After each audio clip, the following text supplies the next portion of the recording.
Hindi paniwala yung mga Matapos makilala ng mas malalim si Palace Press Officer at PCO Undersecretary Claire Castro, sinubukan ng PRTV na pasagutin siya ng mga maiinit na isyu ng bayan. Tulad ng pagbanat sa administrasyong Marcos Jr. ni Vice President Sara Duterte na hindi naman handa sa krisis na kinakaharap ngayon, dulot pa rin ng nagpapatuloy na gera sa gitnang silangan. Wala naman pwede mong sabi na or pag-atake sa Iran. Hindi tayo parte doon eh. Apo. Diba? At siguro kung alam na ng ibang tao, even before, katulad ng Pilipinas, siguro kahit yung ibang bansa, pinalikas na nila yung kanilang mga kababayan sa Middle East. Pero bakit yung ibang mga bansa, ngayon lang din sila napapalikas ng kanilang mga kababayan? Ibinalik naman ni Castro sa bise ang paratang nito dahil noong nagsimula ang tensyon, missing in action umano si VP Sara. Feb 25 to Feb 28, meron siyang travel authority. And sa ating pagkakalam, umalis siya February 25. Bumalik siya as of March 1, hindi lang naman natin umalis ng March 1. So yung unang putok, Feb 28, wala siya. Nasa bakasyon siya.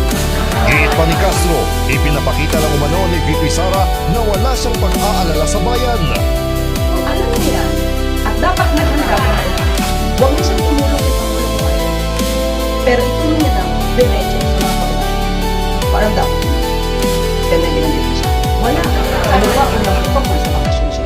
Hindi naman naawat si Yusek Claire na punahin ang mga paratang ng bise na walang ginagawa ang Pangulo kahit noong miyembro pa ito ng kanyang gabinete. Baka kasi hindi siya kumaatin ng mga meeting.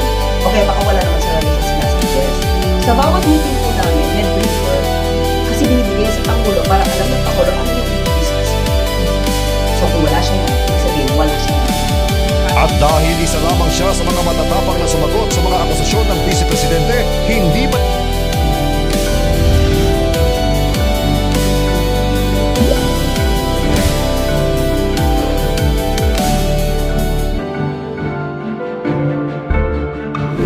Commission on Population at POPCOM ay ang iwasang maikumpara siya kay VP Sara na maraming nagsasabing tila nakahalap na ng katapat ang bise. Pero ang sagot niya sa tanong na Maraming nagsasuggest. Lumalabas ko yung pangalan ninyo.